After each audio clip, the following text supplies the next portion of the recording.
Hello friend, welcome back my channel. স্বাগত আসবে তোমরা স্বাগত। এটা কোনো ব্লগ টক না।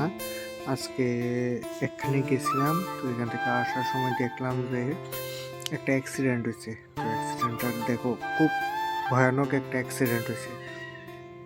তো অ্যাক্সিডেন্টে একটা বাচ্চা শুনছি মানে অনেক অবস্থা হের খারাপ।